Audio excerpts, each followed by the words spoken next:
Malaking problema ang hinaharap ng mga residente sa Laguna dahil sa pagputakte roon ng mga langaw. Ang tinuturong dahilan, dalawang poultry farm na malapit sa mga kabayan. Naritong kwento tatak Public Affairs na tinutukan ni Emil Sumangil sa programang Resibo.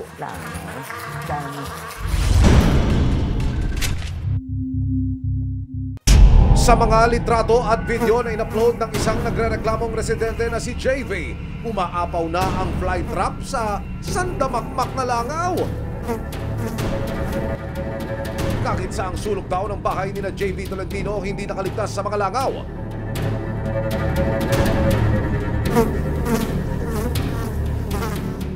Nagsimula raw ang kanilang kalbaryo noong Marso nitong taon at mula noon, araw-araw na silang may mga unexpected and unwanted visitors.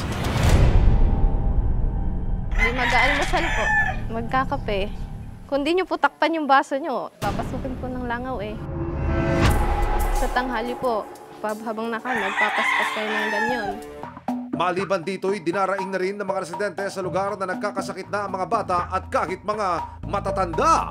Ang kanilang itinuturong dahilan ang poultry farm malapit sa kanilang bahay.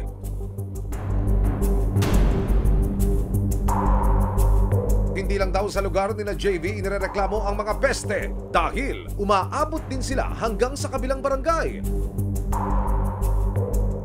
Nakilala ng Resibo sa barangay na ito ang pamilya ni Marilyn Caponpon. Mas dumami ho ngayon. Hindi kagaya ng taon. Ayon sa kanila, dalawang poultry farm na posibleng pinanggagalingan at pinagpipistakan ng mga langaw. Nasa 350 meters hanggang 800 meters lang ang layo ng mga ito mula sa kanilang lugar.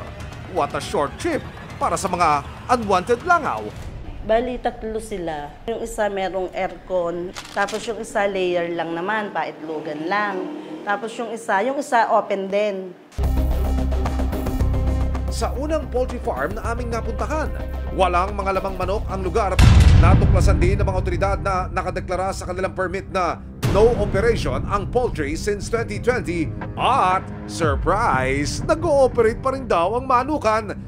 Ayon sa inisyal na pagsusuri ng lokal na pamahalaan, maaaring sa pangalawang farm daw nang gagaling ang karamihan ng mga langaw. May foul smell na talaga. Kasi sa gate pa lang talaga maaamoy nyo na and maraming langaw. Lagi kami nagpapahakot. Every 2 weeks, meron kaming third-party pest control na kinukuha at binabayaran. At para sa huling poultry farm, nadatnan itong wala ring laman ng mga manok. Napagkasunduan na hanggat hindi nawawala ang mga langaw sa lugar, hindi muna maglalaman ng mga manok ang una at pangatlong poultry farms. Iniutos na rin ng City Health Office ang paglilinis ng pangalawang farm. Patuloy daw itong tututukan ng lokal na pamahalaan, lalong-lalo na't may dala itong panganib sa kalusugan at hindi dapat hawiin at isawalang bakala.